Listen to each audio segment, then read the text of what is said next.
L'ex-Yougoslavie donc, et les protestations de plus en plus nombreuses. Beaucoup d'hommes politiques de tout pays et de tous bords souhaitent une intervention militaire pour faire cesser le massacre et aussi les camps de concentration. Demain, le Conseil de sécurité de l'ONU discutera du projet américain, français et britannique autorisant le recours à la force pour protéger les convois humanitaires, mais aussi pour pénétrer dans ces camps serbes. Bernard Lebrun. Les portes du stalag de Manianka, une petite ville musulmane dans le nord-ouest de la Bosnie-Herzégovine. 3500 hommes vivent ici, derrière les barbelés, sous la garde des miliciens serbes. Beaucoup de ces détenus auraient été transférés ici récemment, venus du camp d'Omarska. Premier connu de ces camps, Omarska, désigné comme un camp de la mort par la presse américaine, trop demandé à être visité par les journalistes, semble en cours de fermeture définitive par les Serbes. Les prisonniers dorment ici dans des hangars, ils sont plus ou moins jeunes, plus ou moins en bonne santé. Ce sont ces camps qui étaient hier à Bruxelles au centre des débats très animés de la réunion extraordinaire du Parlement européen. À la tribune et sur la sellette, un représentant, un expert de la Croix-Rouge internationale, le CICR. Par la presse.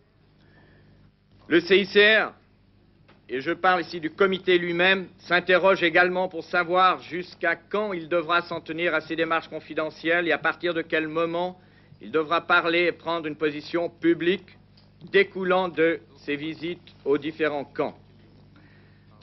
À ces propos plutôt embarrassés réagit vivement Madame Simone Veil. Le droit, les documents, on n'a pas les renseignements. À quel moment est-ce qu'on va intervenir? Enfin, de qui se moque-t-on? C'est ce que nous avons entendu il y a 50 ans.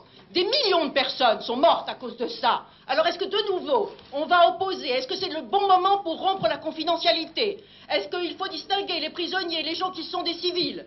Est-ce qu'on peut dire qu'on n'a pas le droit d'entrer dans les camps? Est-ce qu'on va vraiment entendre ça encore pendant des jours et des jours? Nous avons lu dans les journaux qu'on se renvoyait la balle entre le HCR et le CICR. Alors qu'ils le disent franchement. Si le CICR estime qu'il ne peut pas intervenir, qu'ils le disent et qu'on le fasse cette commission internationale d'enquête. Parce qu'on ne peut pas mettre tout sur le même plan. Parce que je ne veux pas réentendre ce que j'ai entendu en 1905, il y a 50 ans. De dire que la première chose, la seule priorité, c'était d'arrêter la guerre. Et que pendant ce temps-là, les gens pouvaient être dans des camps de concentration, être exterminés. Je ne veux pas le réentendre. Je vous remercie. Très applaudie, Simone Veil aura montré qu'elle n'est pas prête à tolérer certaines répétitions de l'histoire.